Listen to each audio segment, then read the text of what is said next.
جملة لطيفة عارفينها كلنا وعايشينها كلنا: التغيير هو الثابت الوحيد. يس. طب التغيير ده بيحصل ازاي؟ انا حاولت اتغير وعملت وحاولت ورحت وجيت.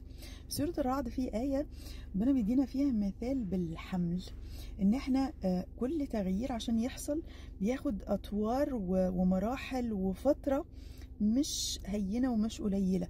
زي بتبقوا مش عارفين الموضوع أصعب في مرحلة الحمل ولا فيما بعد الولادة.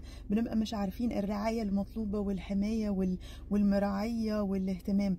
بنبقى متأكدين ان التغيير عشان يبتدي بشكل مظبوط او عشان يكمل بشكل مظبوط يبتدي من جوه كل حد فينا، وبيمر بمراحل مرورا وصولا، و it takes time، بياخد وقت. فبما ان التغيير هو الثابت الوحيد فخلينا نصبر شوية.